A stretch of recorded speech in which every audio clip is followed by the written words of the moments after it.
Rishmita, obstetrician and gynecologist at Narayana Super Specialty Hospital, Malleshwaram, Bangalore.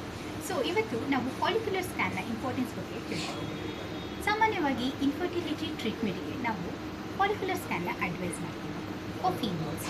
So ಈ follicular ಸ್ಕ್ಯಾನ್ನಿಂದ ನಮ್ಗೆ ಏನು ಗೊತ್ತಾಗುತ್ತೆ, ಯಾವತ್ತು ನಾವು ಮಾಡಿಸ್ಬೇಕು ಅನ್ನೋದನ್ನ ತಿಳಿದುಕೊಳ್ಳೋಣ. Usually on the second day of the menstrual cycle when the patient comes, ನಾವು ಫಸ್ಟ್ ಫಾಲಿಕ್ಯುಲರ್ ಸ್ಕ್ಯಾನ್ನ ಅಡ್ವೈಸ್ ಮಾಡ್ತೀವಿ. ಸೊ ಇದರಲ್ಲಿ ನಮ್ಗೆ ಏನು ಗೊತ್ತಾಗುತ್ತೆ, ಸೊ 2 ಓವರೀಸಲ್ಲಿ ಎಷ್ಟು ಎಗ್ಸ್ ಪಾರ್ಟಿಸಿಪೇಟ್ ಮಾಡ್ತಾ ಇದೆ ಈ ಪರ್ಟಿಕ್ಯುಲರ್ ಮೆನ್ಸ್ಟ್ರಲ್ ಸೈಕಲಲ್ಲಿ ಅಂತ ಗೊತ್ತಾಗುತ್ತೆ.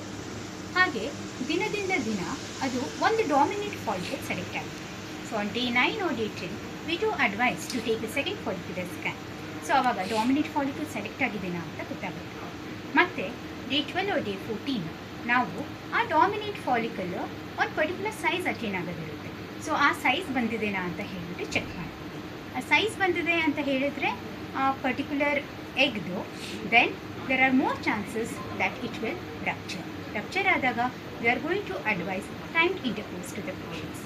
ಸೊ ಹಾಗಾಗಿ ಈ ರೀತಿ ಫಾಲಿಕ್ಯುಲರ್ ಸ್ಕ್ಯಾನ್ ಮಾಡಿ ಎಗ್ ಸೈಜ್ನ ಮಾನಿಟರ್ ಮಾಡಿದಾಗ the chances of pregnancy increases to about 70 to 80%. Thank you.